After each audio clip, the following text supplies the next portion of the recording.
Oh, praise the Lord. Yɛdɔ Nyankopɔn ase bebree ɛwɔ bosome foforɔ a ɔde adom yɛn.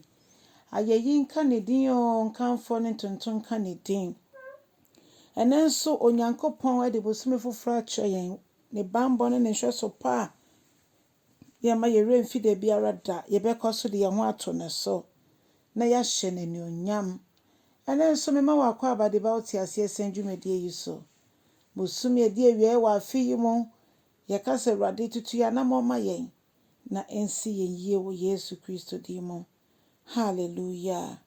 Ɔdɔfoɔ, ɛnnɛ yɛbɛfa yɛakenka nsɛm afi Matthew asɛmpati 1, kyekyɛm 1 kɔsi 12. Yɛbɛhwɛ Yesu Kristo.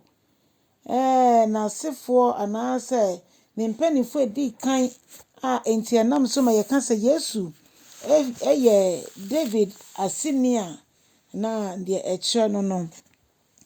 Enti yɛatwerɛ ato hɔ sɛ Yesu Kristo a ɔyɛ wiase agyenkwa no, ofi David ne Abraham ase. Ɛno nti mpɛn bebree nnipa bebree kan saa ɛna wewu a yɛ na yɛtu atra. But ɛnnɛ yɛpɛ sɛ yɛhwɛ baabi a ɛde yɛbɛduru na yɛahwehwɛ ehu ehintasɛm bi a ɛwɔ saa nsɛm yi mu. Abraham na ɔyɛ Isaac ne papa no. Isaac nso ɛwɔ Jacob, na Jacob nso ɛwɔ Judah ne ne nuanom mmarima no ne ɔbaa baako na yɛfrɛ no Dina no.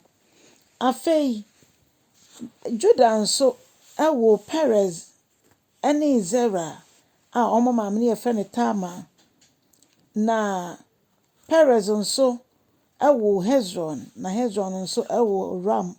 Ram nso ɛwɔ Aminadab nso ɛwɔ obi yɛfrɛ no Nashon.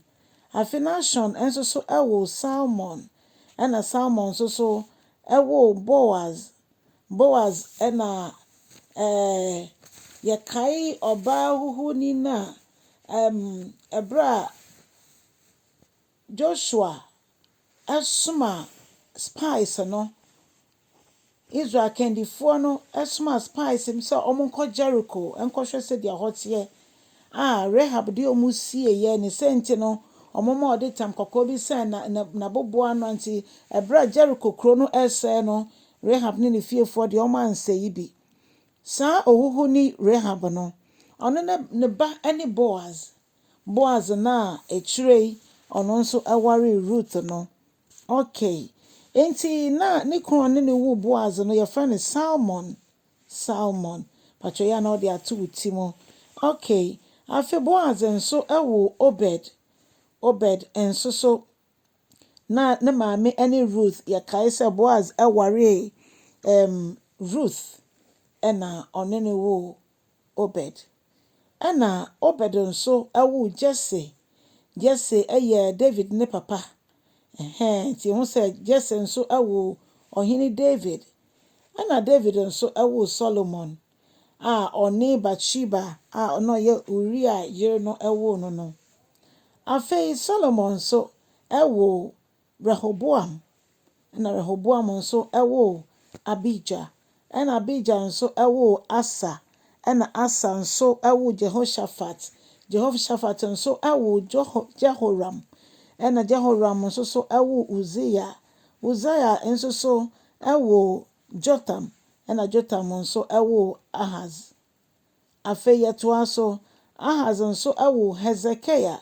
Yɛkae Hezekiah na yɛbɛka ne sɛ ne bere so yɛ sɛ so awu a Nyankopɔn ka kyerɛ no sɛ ɔnyɛ ne nseɛ ne will ɛnto hɔ a ɔbɔ mpayɛ.